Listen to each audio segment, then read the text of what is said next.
Thomas Edison, Richard Branson, John F. Kennedy, Mozart, Michael Jordan, Will Smith.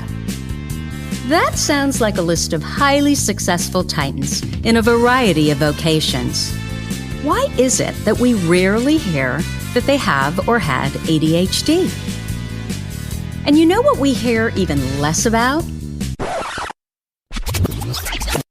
Serena Williams, Emma Watson, Mel Robbins, Whoopi Goldberg, Agatha Christie, Erin Brockovich, Cher. Yeah, the successful women navigating ADHD. And that's exactly why I started this podcast, ADHD for Smartass Women. I'm your host, Tracy Otsuka. I'm a lawyer, not a doctor, a lifelong student, now a coach. I'm also the creator of Your ADHD Brain is A-OK, a system that helps people like you figure out what they should do with their life. And we're here today to talk ADHD, your strengths, your symptoms, your workarounds, and how you proudly stand out instead of trying to fit in. I credit my ADHD for some of my greatest gifts. And you know what? I spy a happier life for you too. So without further ado, a shiny new episode is starting now. Hello, I am Tracy Otsuka, and I wanted to welcome you to episode 80 of ADHD for Smartass Women. In this episode, I am going to introduce you to Janet Murray. Janet is a content marketing expert, author, and international speaker who has managed to build a multiple six-figure business with multiple streams of income, including a membership community and online courses. She is also the creator of the Social Media Diary and Planner, a content planning tool for coaches, consultants, and entrepreneurs.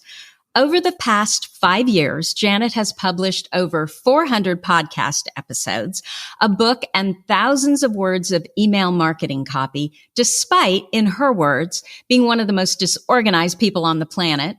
You see, Janet, like us, was recently diagnosed with ADHD at the age of 45.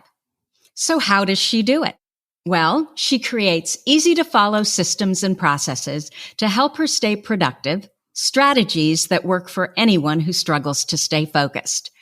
Janet, did I get all that right? Yes, you did. You did a really good job. You did great. Wonderful. Welcome. You know, I stumbled over my words a bit because I was thinking as I was talking, and I had this huge aha. You know, I have struggled so much with these things that you are brilliant at. I also have an online business, but I was thinking, especially with like Instagram, like all those tools we're supposed to use, Hootsuite and Planoly and Buffer and Plan and Later. And I'm telling you, no matter how hard I try, I cannot use any of them. I just don't understand their organization systems. So what ends up happening is I just have to post organically when I feel like posting. And I'm thinking, I bet if there's any process I can follow, it's yours, because I'm pretty certain you would make things very linear for me. Yeah, but actually I post a lot of my stuff organically, not because I don't know how to use these things, but I just find it easier. I just find it easier just to get the copy and just paste it. Well, you know what? That makes me feel so much better because, you know, when you have an online business, the first thing they talk to you about is, you know, social media and how to post. And they're constantly throwing these applications out. And as I said, I've never been able to make them work. And so I've always thought, what the hell is wrong with you? So thanks for that. You've already made me feel better. Oh, good. I'm glad. Okay. So I want to tell our listeners a little bit of our backstory. Apparently, you were a lurking member of our Facebook group of the same name, ADHD for Smartass Women.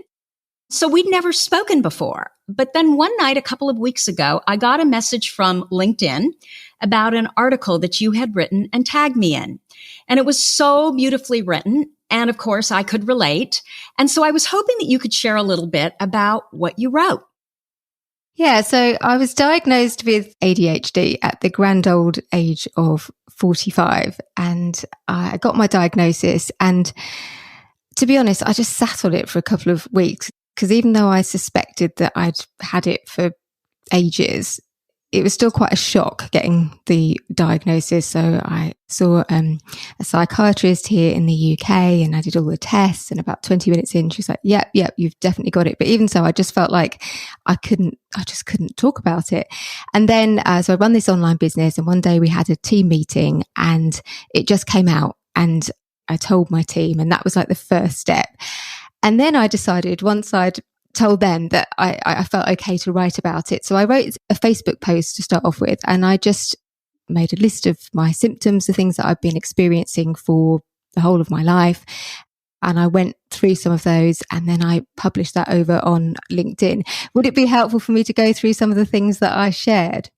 Yeah, I just thought the article was so beautifully written, and I was in awe of course, we don't have linear brains, but just how linearly it was written. Honestly, I've been doing this the podcast for almost 2 years now. And I read your article and I thought, how could she get all that in such a short amount of time? Well, my background is, of course, I'm a journalist by trade. So I've been writing professionally for years and years. So that's how I did it. But it was interesting, yeah, because I just shared a list of, it wasn't even symptoms. It was just like, these are the things that I've been feeling. These are the things that I've been experiencing for like the whole of my life. And now I realize that they're symptoms of ADHD. I talked a little bit about how I probably didn't have the classic presentation, and how people might look at me and not think I was hyperactive or any of the things that you might associate with ADHD. And then I talked about some of the coping strategies that I'd used over the years, kind of inadvertently. And I shared some resources that I'd found really useful, one of which was your Facebook group and your podcast.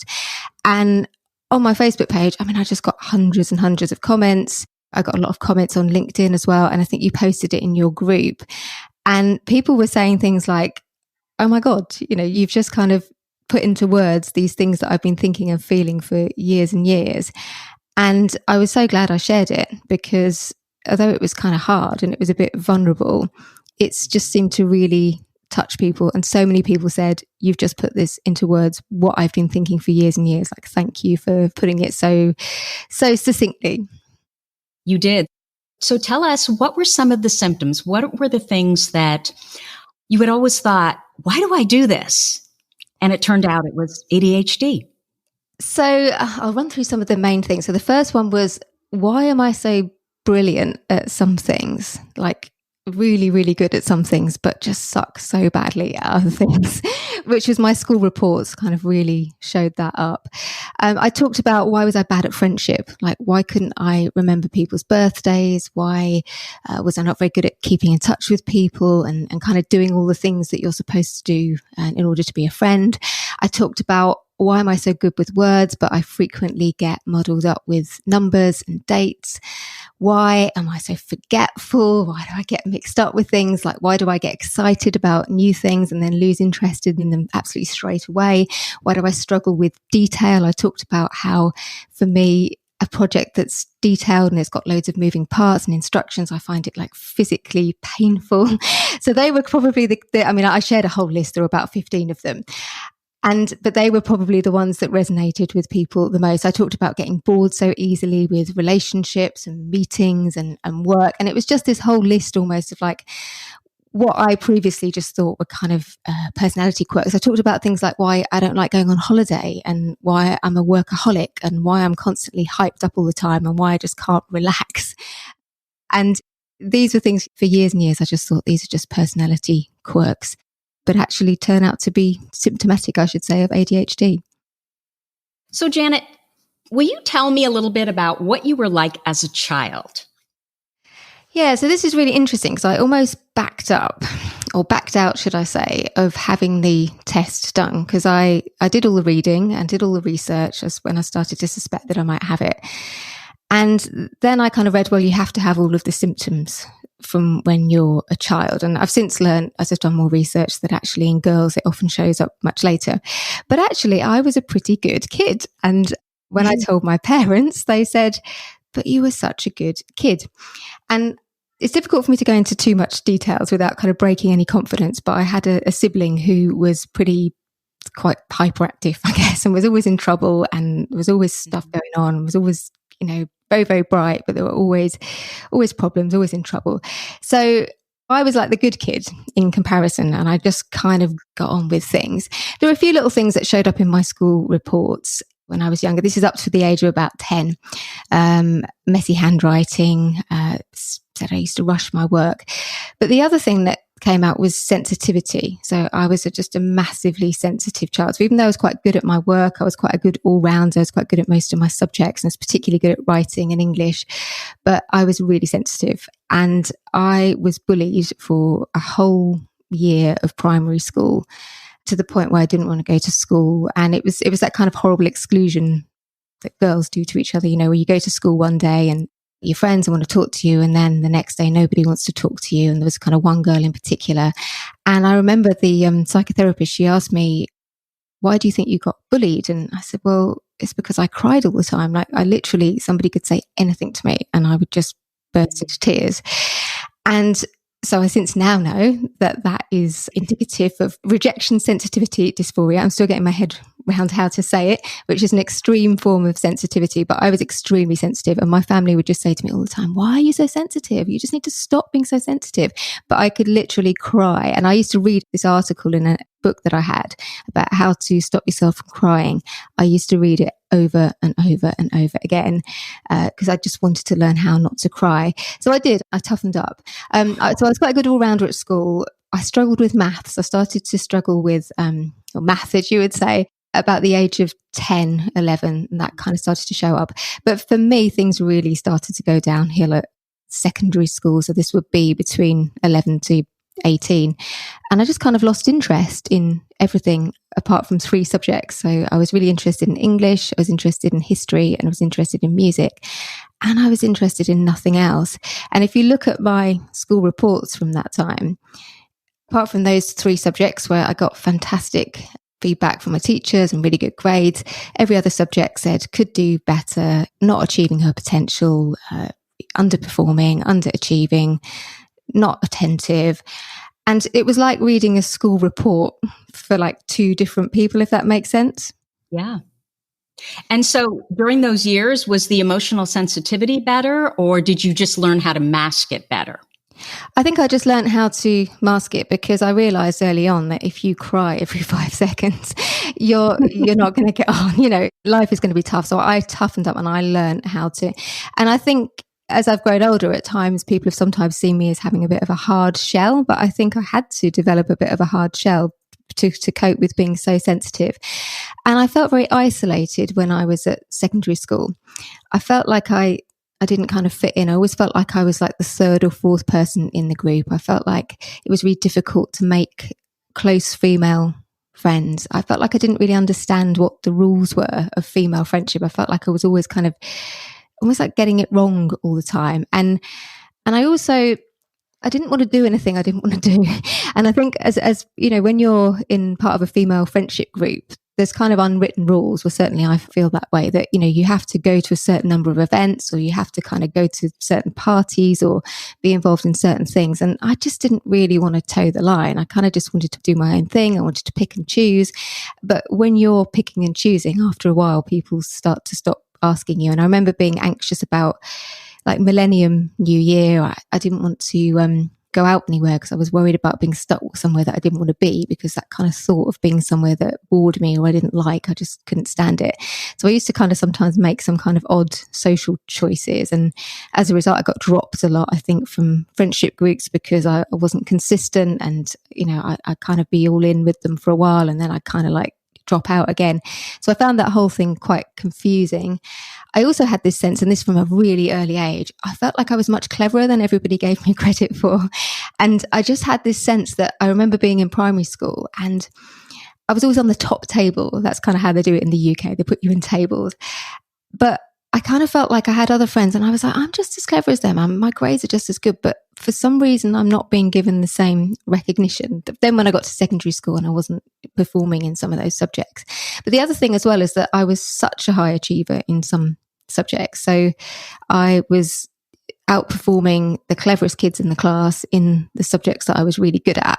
But in the ones that I didn't like or wasn't interested in, I was just kind of like bottoming him out completely. So I don't really know what I thought at the time, but I felt quite awkward. And when I was about 16, I moved schools, and it's quite different. The education system in the UK is different, but we were at that time, it was A grades to E grades. And I remember in my GCSEs, so the exams you take at 16, I think I got 5 A grades and 4 E grades in my mock exams, which is kind of a direct correlation of the effort that I put in. And I managed to kind of pull it up. So I got 4 or 5 A grades and 5 C grades in the end, but I just scraped through maths, science, chemistry, the things I wasn't interested in. And then something interesting happened. When I was 16, I had to move to a different school because I wanted to study music.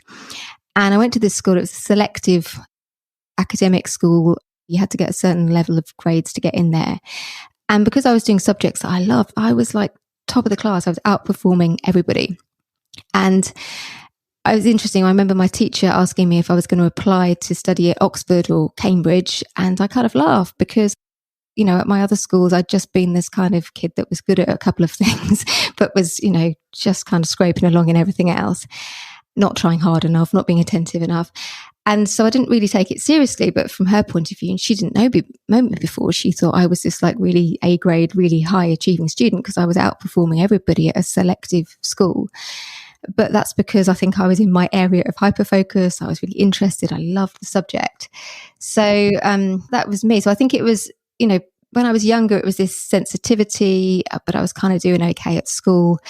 And then I think things started to unravel a bit when I got into secondary school, and I struggled particularly with maths as well. I was a good musician, I was a good performer, but I struggled with the theory side of music because it's very mathematical, and that was really hard for me.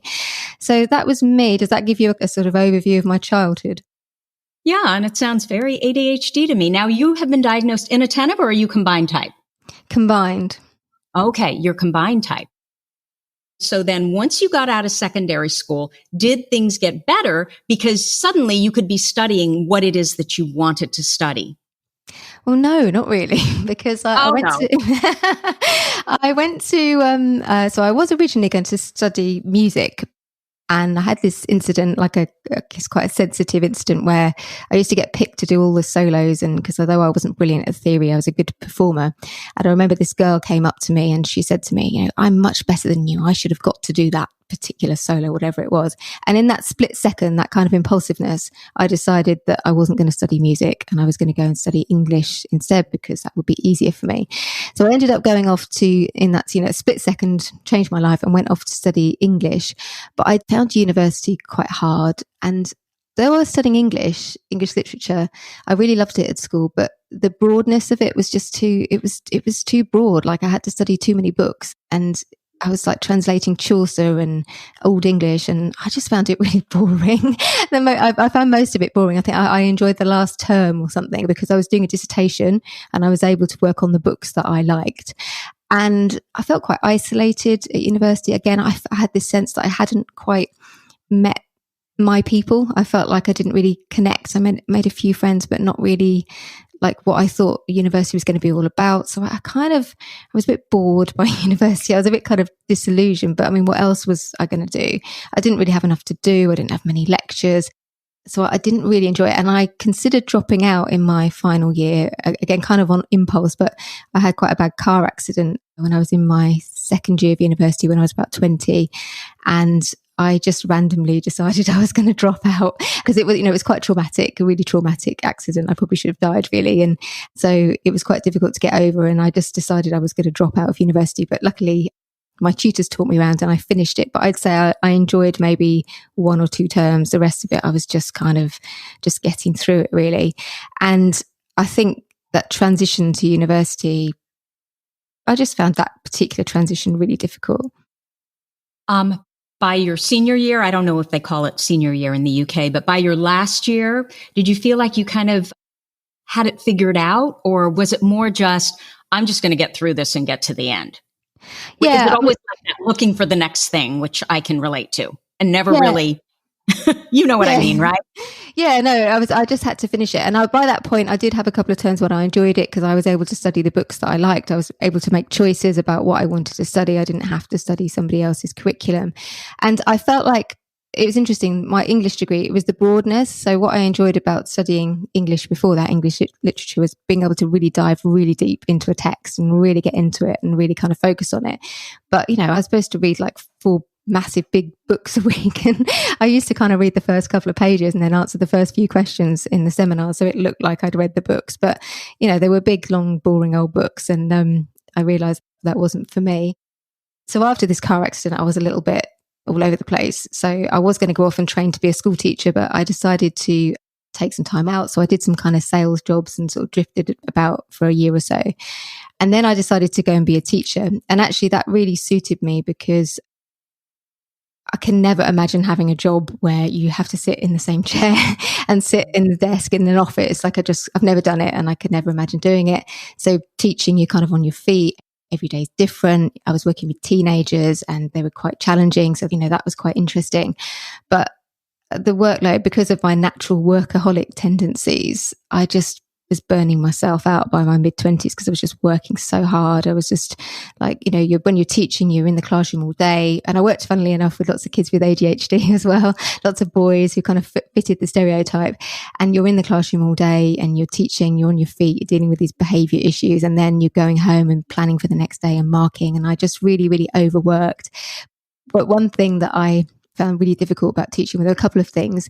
The first thing was the kind of monotony of it. So at the beginning of an academic year, you would get your planner and you'd have to fill it out for the rest of the year. And my stomach would just kind of fill with dread. The thought that I was going to be in the same place doing the same thing, like every Wednesday. I kind of struggled with that. It just felt too predictable, too boring. And the other side of it was the admin side of it. So as an English teacher, I had to give out sets of books. And I was always in trouble because I could never get a full set of books back in. So it just seemed impossible. The idea that you would have like 30 books with a number inside them and you give them to the kids. And then you'd have to record the right number next to the right name and then somehow get this book back off the kid. And my register was always wrong because I found it really difficult to actually put the right mark in the right box next to the right person. I was always making mistakes all the time. And, that's when you're a teacher, obviously, saying who's in school and who isn't in school is quite important. But I found the paperwork side of it really hard because I always struggled. I mean, I haven't touched on this. We struggled with paperwork, struggled with money, which is another topic that we could talk about. But I was always losing bills and forms and paying things late. And so the whole admin side of being a teacher was really tricky. Well, and then I think about, my ADHD son, the other side of it, being a parent, right? And remembering all of the books that he would lose. So I can't even imagine being a teacher with ADHD, trying to juggle all this. Yeah, it was tough. Okay, so then what happened after that? At some point, I remember you became a journalist, right? Yeah, so I'd always actually secretly harbored being a journalist, but someone along the line told me that it was too difficult to be a journalist and work on the national newspapers if you didn't go to Oxford or Cambridge and have connections or whatever. I don't know who told me that, but I think I believed it. But anyway, I decided to go off and retrain, and that was what I really always wanted to do because I wanted to write. Although I discovered that journalism is actually, the writing is only a small part of it. The rest of it is about relationships and research and being tenacious and all that kind of stuff. So I went off and retrained to be a journalist, and I decided right from the off that I wanted to be freelance. I didn't want to get a job in a newspaper or a magazine because I didn't want to be tied down and I didn't want to have to go into an office every day and work with people. And I just knew that wouldn't suit me. So I trained in journalism, became a freelance journalist, and I spent probably the best part of, I think it was 18 years in the end, like writing and editing for national newspapers like The Guardian. It really suited me, journalism, because it was quite exciting, and I always did my homework in the last minute, and I always did all my university work in the last minute. So I taught journalism as well. I was a university lecturer, and I used to say to my students, like, if you're the kind of kid that did your homework on the last minute, then journalism will really suit you, because if you can produce good work and do it at the last minute, then you have to work really tight deadlines. It's exciting. There's adrenaline. And the great thing about journalism is that you're generally only working on one thing at a time. So yes, you might be working on multiple articles, but then you'll put your head down and you'll just work on that one article. And I really struggle with detail, but I didn't struggle with it as a journalist because I might be fact checking one article. So I'd write one article, then I'd be checking all the quotes were correct. I'd be checking that there weren't any legal problems and that, all my sources were correct. And I could cope with doing that on one thing, on one article. And then you do that and then you move on to the next one. But if somebody gave me like a copywriting project where I had like 20 different pieces of writing to juggle and had to collect photos and stuff like that, I would find that really, really hard. So I did enjoy it because it was different. I used to sometimes go in and cover for an editor at The Guardian in the newspaper office, and I hated it.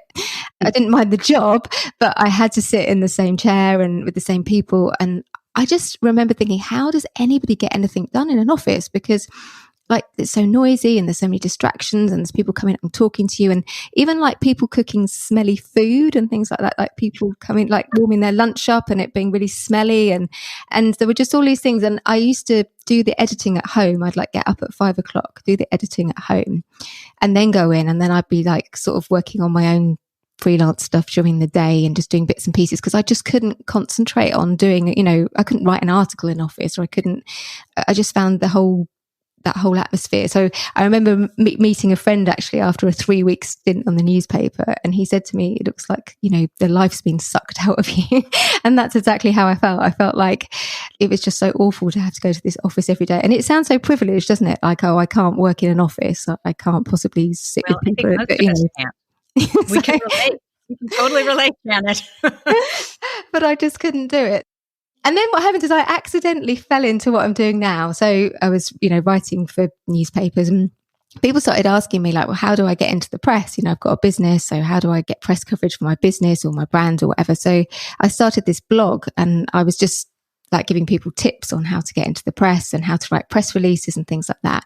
And people started to kind of find me online. I was like, oh, that's interesting. Like people are finding me. And I thought this would be really good because people were finding me and booking me to do like training work or consultancy work. So it would be good if I can get more people to find me. So I started to learn about search engine optimization and how to get people to find your content. Then I started to learn about email marketing and social media. And I started to see, I could actually make a business out of this. I could sell online training and courses and people could pay me money. And then I wouldn't have to do any of this, journalism stuff, and I wouldn't ever have to go into the office. And so I just kind of fell into doing it.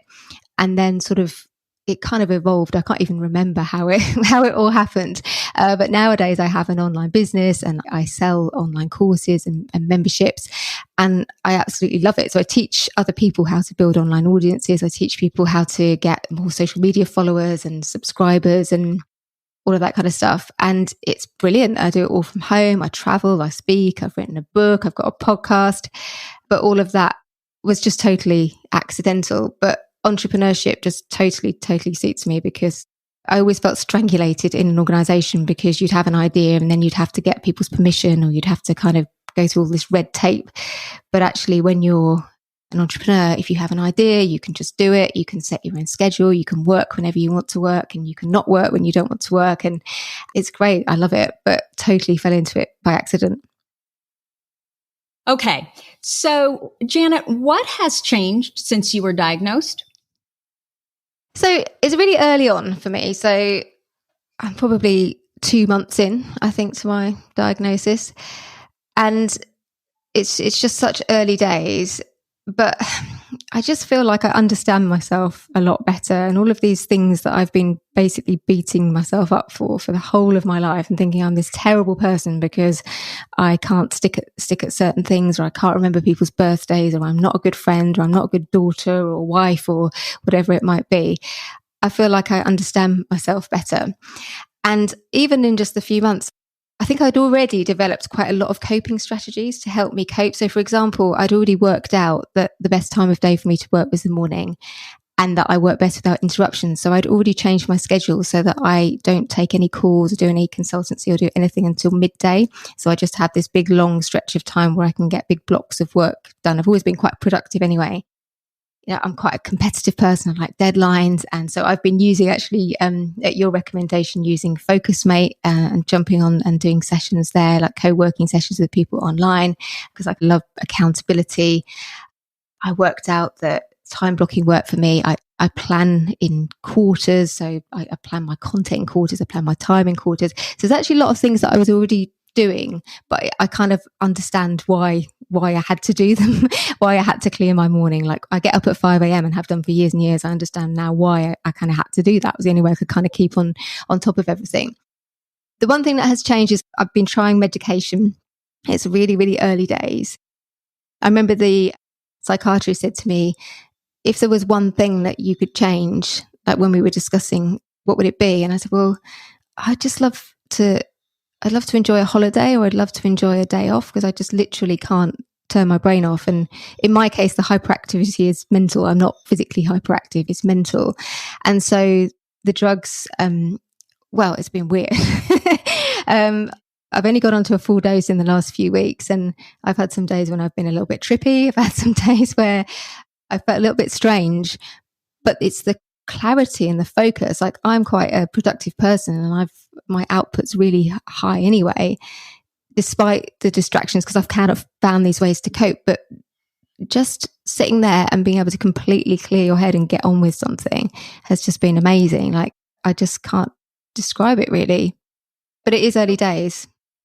So medication does work for you, or it appears to be working for you.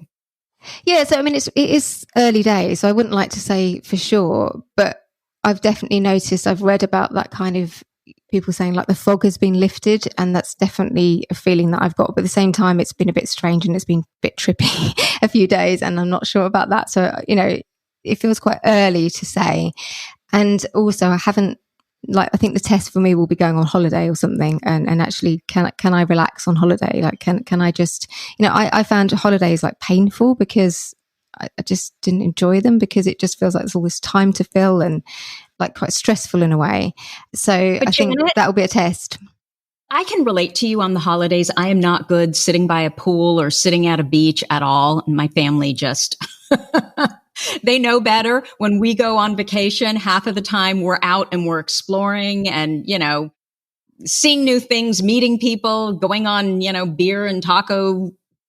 Anyway, that's what we did in Mexico we hired a sous chef from Spain to take us all around to like the small little hole in the wall places for tacos and beer.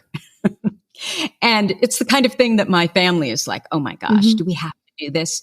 But they're always happy afterwards, and those are the memories that I think we take from vacation. And so I am curious, when you say you struggle with holidays, is it going anywhere, or is it just sitting at a beach and doing nothing?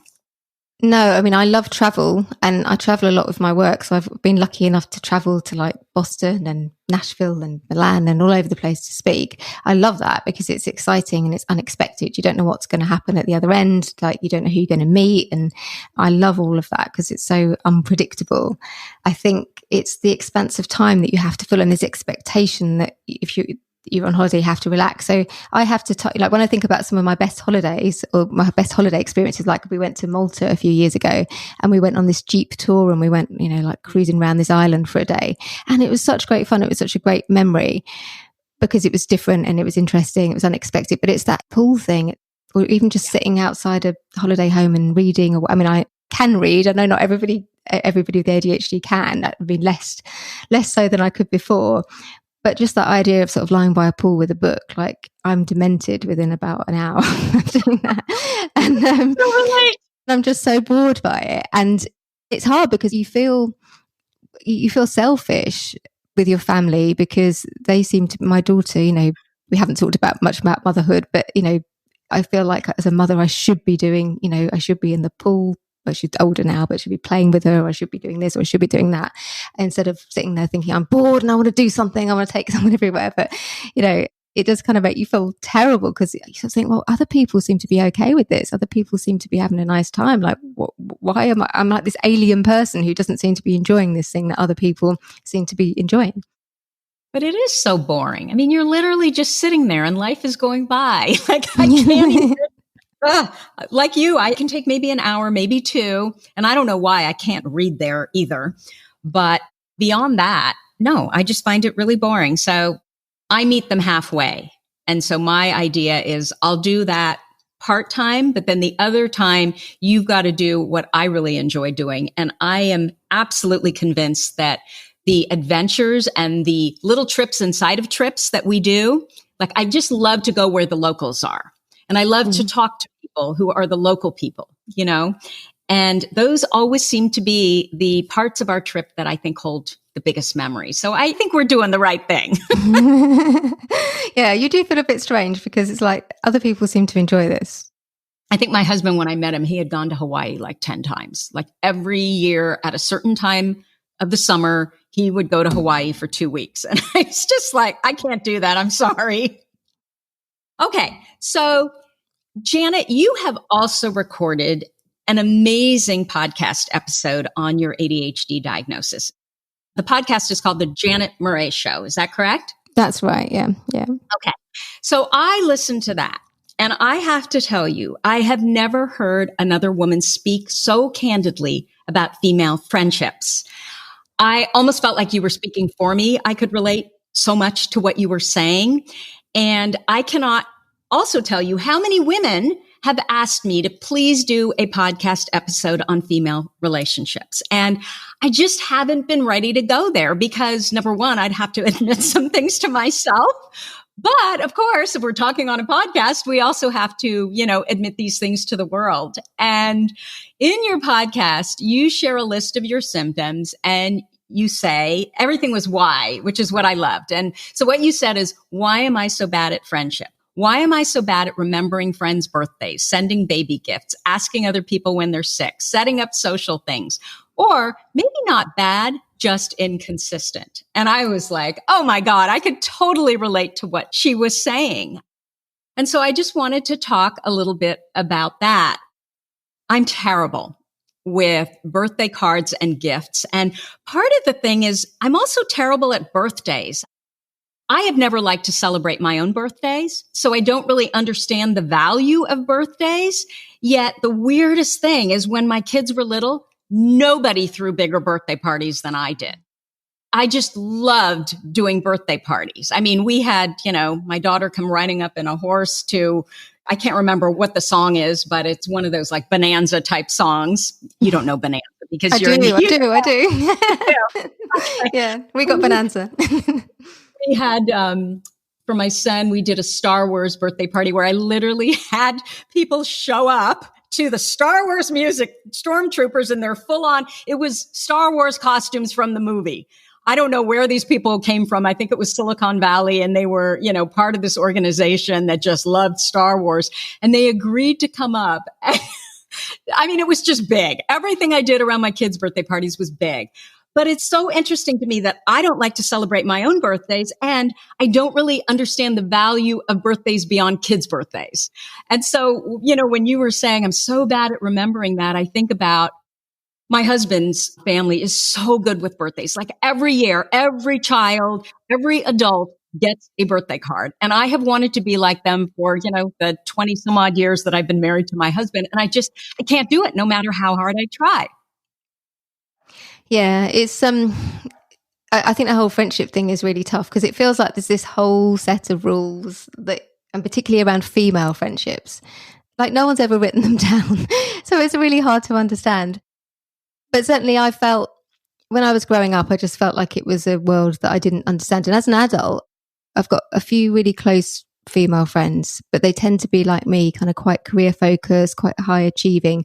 So that means they're low maintenance, which sounds awful, but it means that they're not going to get upset with me if I forget to text them back or I disappear. Like sometimes I might disappear for a few months because I'm really into something and I'm really hyper focused on something. It might be a hobby, or it might be a work project.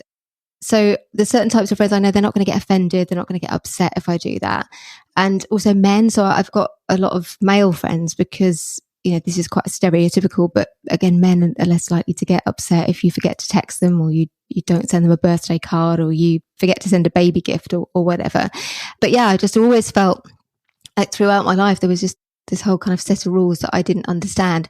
And a lot of it was the thing that I feel about female friendship is that I feel like you have to in order to be accepted into part of a female group, you have to do lots of stuff you don't want to do, like that bores you, just to kind of be accepted and be part of the group. So, like I said, I've been dropped, I think, so many times because I felt like when I was sort of in my 20s or late teens that I had certain groups of friends where they would all do the same thing at a certain time of year. Everybody would go to somebody's house for a weekend, or they'd all go away on holiday together, and I wouldn't want to go. I just want to pick and choose the activities that I wanted to do. But I realised that actually, in order to be part of the group, you kind of have to show up to a certain amount of activities, or otherwise you kind of get dropped. And I remember when my daughter was small as well, my daughter's, she's 14 now, but when she started school and there were all these mums at the school gate and they were having candle parties and like Tupperware parties. And I just can't think of anything more boring than going around and talking about candles and buying candles. But I tried to, I think because I was probably quite lonely, I thought, you know what, I'm going to give this a try. I'm going to see if I can kind of do this. And I'd just be there like, what's all this candle thing about? I don't understand it. And I thought it was because I was career orientated. You know, maybe it's because I was quite career focused and my job was very important to me. And now I'm thinking, well, maybe I'm not. Maybe that's just, you know, but it feels like in order to be accepted into a group of female friends, you kind of have to do the candle party or the barbecue or the girls' weekend away or whatever. And I just could never seem to conform. I just couldn't seem to keep it up. Does that kind of make sense? It totally makes sense. And it reminds me of when my daughter was very young, I joined our local mothers club, and I'm really good at like throwing parties and things like that. And so I got on the board of our local mothers club, and I was the social director. So I was responsible for all of the parties. But of course, I can't do anything in moderation. So it's always totally over the top. And I would be stuck in these meetings where, first of all, I hate meetings. And they would literally take 2.5 hours. They would talk about nothing. We would get nowhere. And it was just like, you know what? I'm going to do this better than any of you can do it. So just leave me alone. Let me do my job. Show up. It'll be beautiful. I mean, it sounds so arrogant, but it was exactly the way I felt. And I also had another experience when my daughter graduated from junior high school, where, you know, the whole class wanted me to do all the decorations and, you know, everything for the graduation dinner dance. And again, they wanted to have meetings. And so I said, I'm not going to do it. I'm not going to do it. And so one of the women signed up and said she would do it. And then behind the scenes, I told her, or she asked me, can you just help me? And I said, I will do it, but don't make me go to a meeting. Don't make me be part of anything. I will just do it. So then everybody will be happy because they knew I would do a good job. Right. Mm-hmm. And somehow we ended up in this whole meeting thing, and I literally had set it all up. They came to my house. I had the whole table set up. This is what we're going to do. I had done all the research. I had bought all the little whatever. And then, of course, there started to be problems where, well, we don't want to do this and we want to do that. And I'm just like, you know what? You guys either let me do it, I'll do it all the way, or don't even include me. Ultimately, I ended up doing it. But that was really the wake-up call for me that I am never signing up. I don't care what they do to try to get me into it. I'm not doing it. I'm not good at it. I'm not good in groups. I'm not good in meetings. And part of it is, if we were doing something I'm not good at, then of course, I wouldn't sign up, right? I wouldn't want any part of it. But you're asking me to do something that I'm going to do better than you guys. So just let me effing do my job. I can do it in 1/10 the time too, right? So I can completely relate. And piggybacking to what you were saying about the candle parties and, things like that, is I noticed that once my kids became teenagers, most of our friends just kind of had evolved into, they were the parents of my kids' friends. So in essence, they had chosen my friends. My kids had chosen our friends, right? Mm. And of course, most of them were very nice, kind people. But I just didn't have a whole lot in common with them. And like you, I was just bored. I don't enjoy small talk.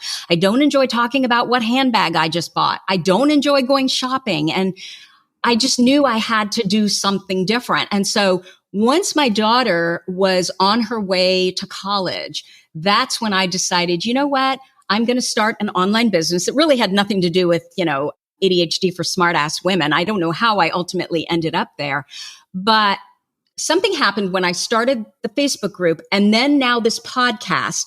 And then, you know, of course, I had already been building an online business. And what it was is exactly what you were just saying. I found women that were like me. I found entrepreneurs, and they're so busy too. So it's okay to check in for 5 minutes. And because of that, it's almost like the pressure is off. And so I do check in, you know? And so the beauty of it is I now have really great friends all over the world. And in some weird way, I now reciprocate so much more because I feel like the pressure's been taken off of me to reciprocate, if that makes any sense. Oh, totally. And I think what you just said there about you're better at it when you're feeling like you're not having to do these things to fit into a group. You're doing it because you genuinely have made a connection with somebody and you've got something in common with them and you want to keep in touch with them. That's just so different than feeling that you have to do it because otherwise you're going to get kicked out of the group, which is always how, and I'm being kicked out of a group you don't even want to be in anyway. And that's always how I felt. And I think motherhood, I spoke about this a little bit in my podcast as well, but I think motherhood really brought it home for me as well. It was a time when I felt really different because although I love my daughter and I love being a mum and I love being my daughter's mum, I didn't get the baby thing, and I couldn't stand sitting around talking about nappies or formula or any of that stuff, or baby groups or toddler groups. I was always the mum kind of on my own at the baby toddler singing class or whatever. I just felt like an alien. That's a word I used a lot on the podcast, but I just felt like an alien. I just felt like I didn't fit in. And when I became a mum, I think that became even more kind of prominent, I think. You know, you just said you get kicked out, but I think what it is that we kind of kick ourselves out, right? We're not willing to do what they all want us to do. And I've always felt like I'm highly respected, you know? It's not that they think I'm a nut or they don't like me. It's that I'm just not willing to do, like you said, you've got to show up for things. And oh my gosh, like I have one dear friend who I adore. And she, not anymore, or maybe they're still doing it, but I've now been kicked out. Who knows? But every year she would do just an overnight to Napa. They would do a whole spa day, and then they'd go wine tasting. And they were lovely, lovely women. I don't know what is wrong with me, but it never failed. I never made the spa portion. I would literally just fly in at the 9th hour right before dinner. We would have dinner together. And the thing is, once I'm there, and I'm curious if that's your experience too, Janet, once I'm there for many of these events, you know, like meeting friends or whatever, going to a party, I'm usually really happy I'm there. It's getting myself there that I really struggle with. Now, I'm not talking about candle parties or boards meetings for Mother's Club. I'm talking about being with people that I really enjoy their company and I like them. Because even those people sometimes I struggle with.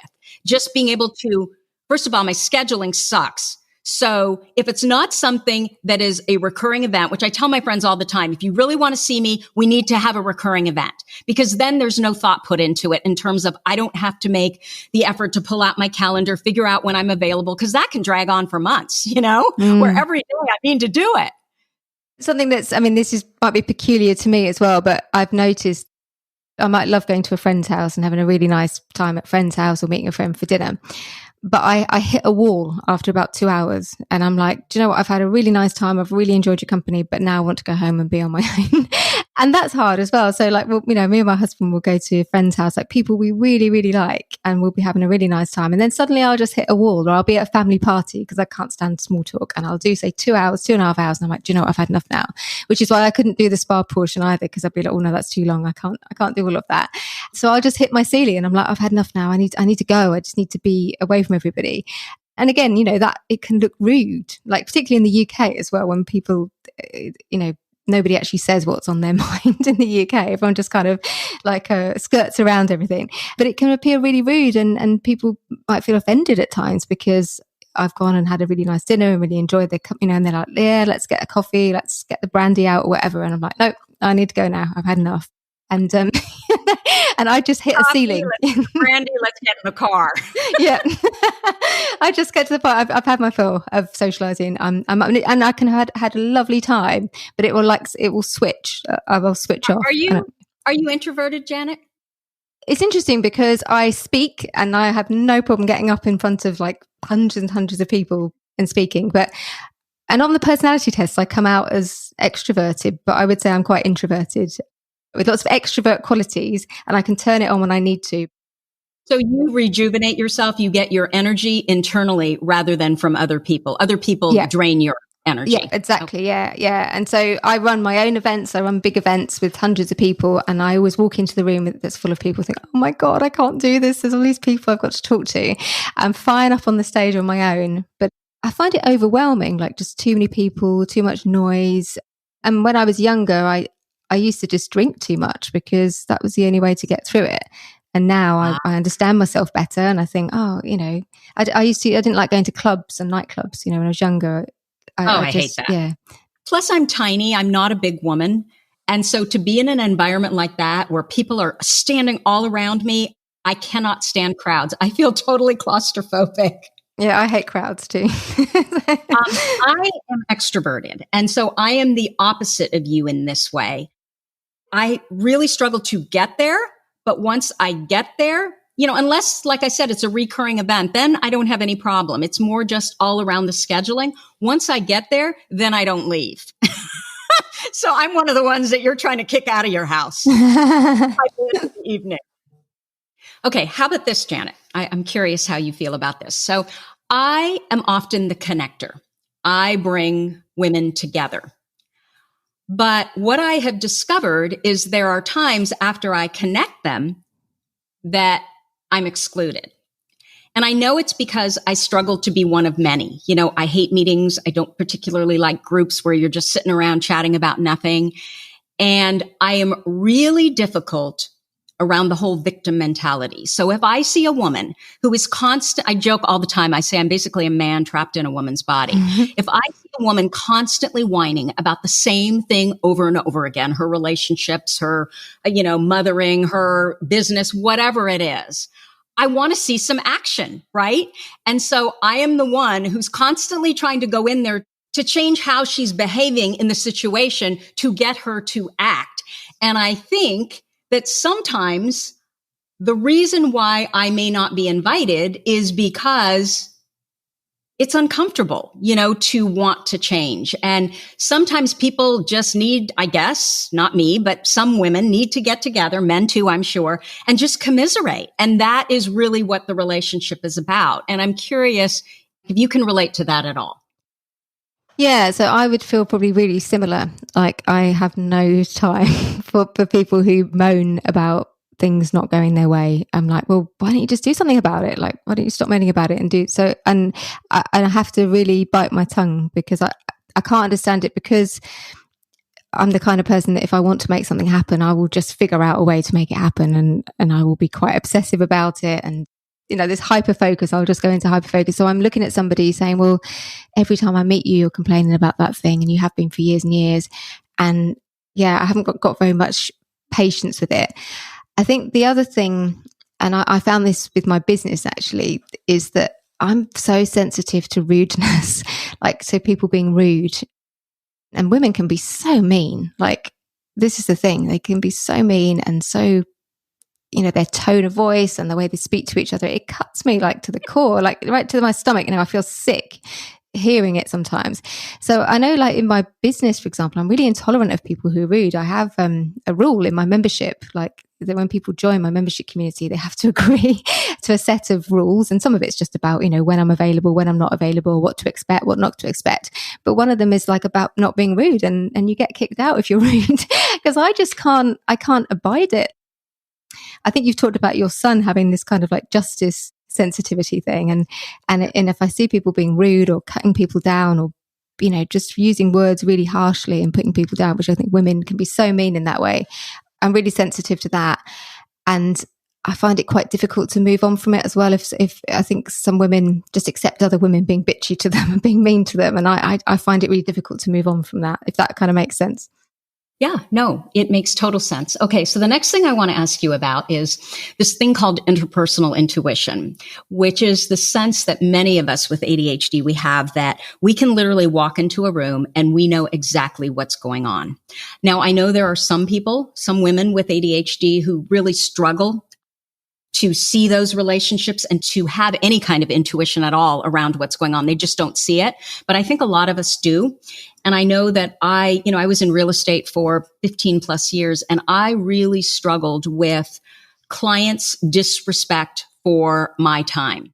I would know after 15 minutes of meeting with them whether or not this was just like social hour for them and they thought it would be fun for me too, to just go around and, look at every property under the sun, or if they really were interested in, looking at property and ultimately making a purchase. And it would just drive me nuts. And so, whereas my colleagues would be like, well, I'll take them. I would literally just cut them off usually. Sometimes I would be in situations where it would just go on and go on and go on. And I suddenly realized that this was just kind of what they did for fun. But I think with interpersonal intuition too, we know that there's an authenticity there. And when it isn't there, it's like a gut reaction. And I know that part of my issue with relationships is lots of times my friends don't even need to say anything. I know what's going on. And I know when I was younger, I used to get myself into trouble where I would, make a comment about, well, this is not true. This is really, how I feel about this, blah, blah, blah. And they would completely deny it. And I started doubting myself. But then what would happen is whatever we were talking about, suddenly it would come to fruition. And I would discover that, oh, well, actually, she had said this to someone else. So I wasn't just imagining things. She did feel this way about me or was concerned about, I remember when I was younger, about, boyfriends and things like that. And where I was like, I am not interested in your boyfriend. I can promise you that. But she was, one particular woman I'm thinking of was really insecure about it. And so I am curious if you have found that, first of all, do you feel like you have interpersonal intuition? And then if you do you feel that that somehow gets in the middle of relationships at times too? Because you just, what's going on, even though nobody said it. Yeah, I would say I was pretty intuitive. And also, I think I'm quite highly emotionally intelligent. So I really kind of read people and read situations. I mean, sometimes I miss things. We all do. But yeah, I would generally get a feeling about somebody like right from the minute that I meet them. And there's a current situation going on in my life at the moment where I'm just kind of like, oh, I knew that. I had that feeling when I met that person, but you sort of took yourself out of it, don't you? You could kind of tell yourself, oh, you've got to give people another chance, whatever. But yeah, I would definitely say I was very sensitive emotionally. So I'll pick up on all sorts of things and would get a real gut feeling about people in my stomach. Not a kind of, I don't like you kind of feeling, but just like danger, watch out. And that can be quite hard work. If you're managing these signals about people all over the place, it can be quite tiring and quite exhausting, I think. And yeah, and sort of, I would spend a lot of time worrying about things, and I would sense that somebody didn't like me or sense somebody that, somebody had a problem with me for some reason. And like you say, might be right about it. Whereas I sometimes think other people are blissfully going on, like just, thinking that everybody loves them and having a much nicer time because of it. Yeah, no, absolutely. I just know people, and you're right. I mean, maybe it is interpersonal intuition, but also just high emotional intelligence that you see things that other people don't see. And part of that is ADHD, right? We make these connections that other people don't make.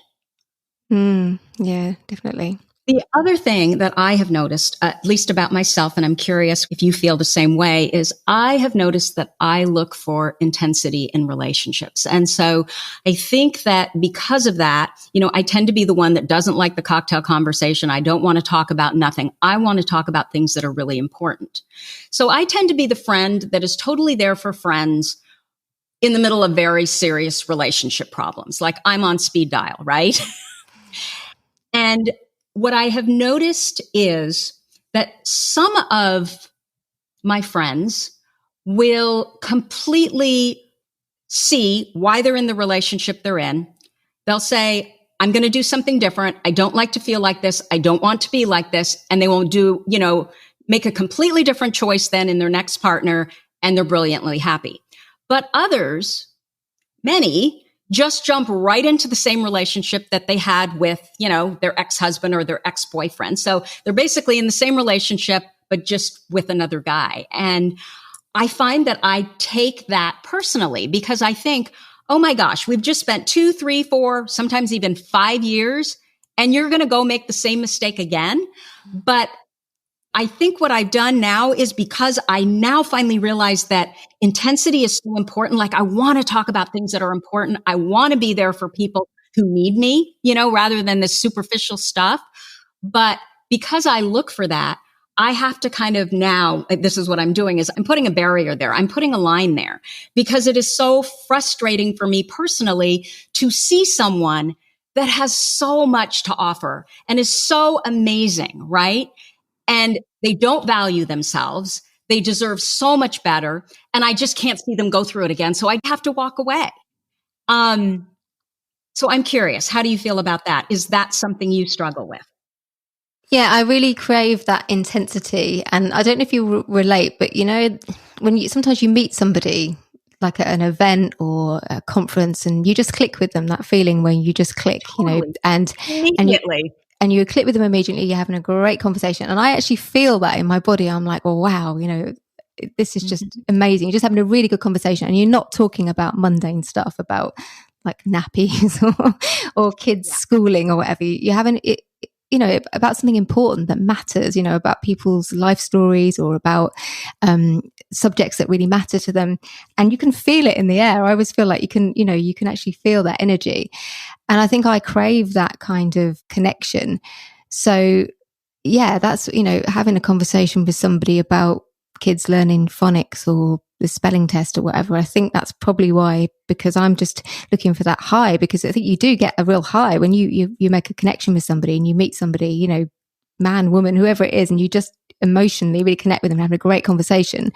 That's so different to having a conversation with somebody at the school gate about something that you don't really care about. So I think that's partly been a problem with me for friendship as well, because I'm looking for that high, I'm looking for that hit, I'm looking for that intensity and those really good conversations. And like you say, you tend to find those conversations in the drama or in people's life stories, or you just kind of click with people. And I mentioned this in my podcast as well, but when I was growing up, I always had loads of boyfriends as well, because I was always looking for that excitement in relationship and the intensity and the newness. And I feel that in friendship as well. It's the same thing. It's that dopamine, baby.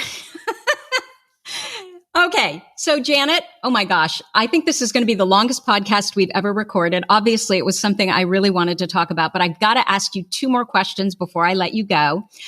I want to know, what are the ADHD traits that you feel are responsible for your success?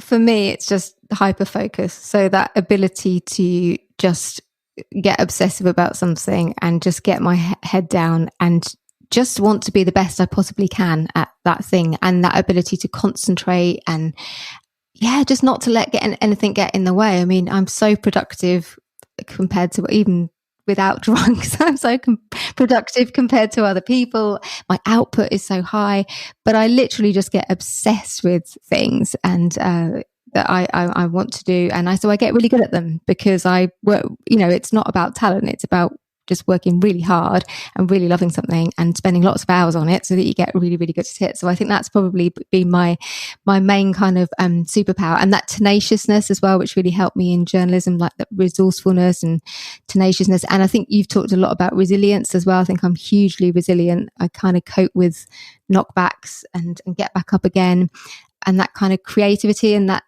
I think also seeing the connections and the patterns, that's what helps me with writing. It's what helped me as a journalist. That's what helped me in what I do now. Just sort of seeing the connections and the way that things kind of come together and seeing the world differently. So I think that's probably the traits that I think have been best for me.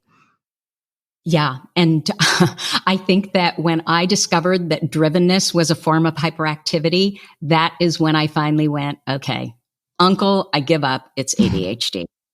Yeah, exactly. Yeah. And until I heard you talk about it, I'd never, because my family used to say that about me all the time. You're so driven, you're so driven, you're so focused, you're so driven. And now I realize why. Like, how can I, put 200% effort into things that I really want to do, but be completely disinterested in everything else? Right. Inconsistent attention. Yep. So what do you think the key to living successfully with ADHD is? As I say, it's kind of early days of me knowing about it, but I think that structures clearly been really important to me. These things that I've worked out inadvertently, like I need to keep my mornings free. I need big blocks of time to work in, and I need to minimize the distraction. I need to not have, I used to have this chaotic business life where I had a call and then I had half an hour and then I had this and that. And, that's just no good for me. So I think it's about, for me, it's about having structure and habit and repetition. Like I'm so habitual. If I do something, I've done over 400, I've published 413 podcast episodes, I think it is. And so just saying I'm going to do that every Friday and I'm going to show off and do that, it's a habit and it's public and I've told everybody about it. So I think structure, accountability is really good for me. And just kind of planning and scheduling as much as possible, but kind of doing it my own way. I think I can't really fit into other people's organization systems. They have to be my own organization systems, if that makes sense. It makes perfect sense, because what is so difficult with ADHD is you have this list of symptoms, but not every person with ADHD has those symptoms. We all have different symptoms. So we would also all have different workarounds. So just because it works for you doesn't mean it works for me, and vice versa. And I think that's what a lot of us don't understand. So we think that, oh my gosh, okay, I was diagnosed and I still can't get it together. Well, you need to look and see what works for you. Forget about what works for everybody else. Yeah. I'd also say, and I know you see this well, exercise as well. So I run, I exercise every day if I can.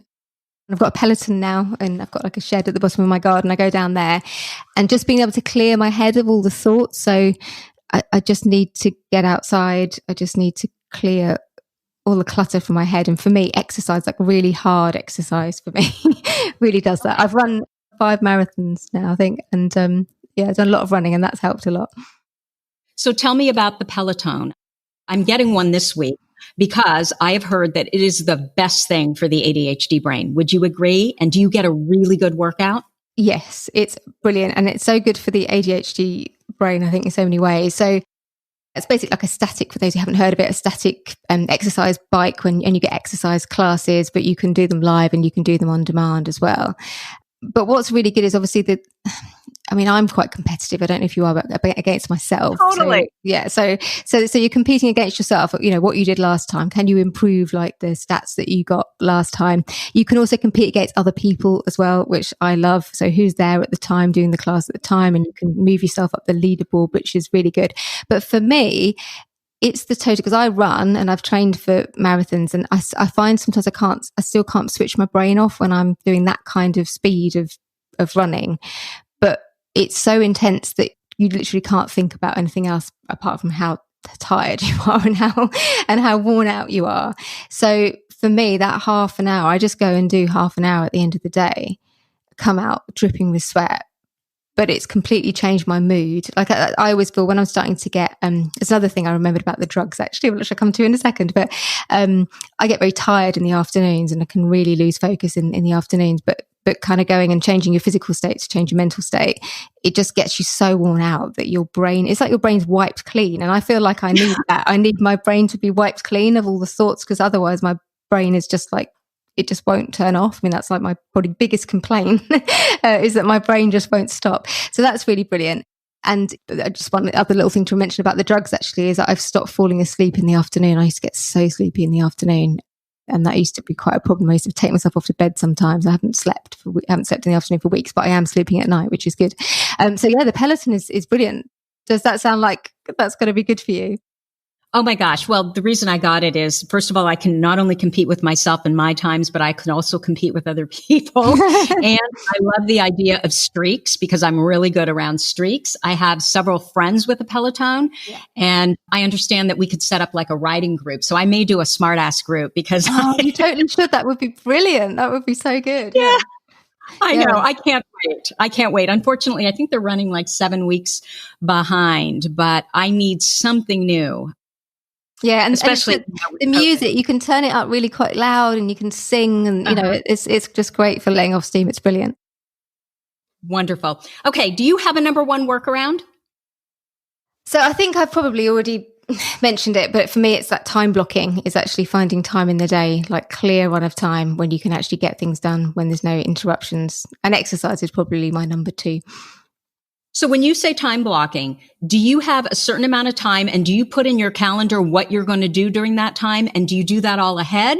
Or do you have a to-do list? You know what you need to do.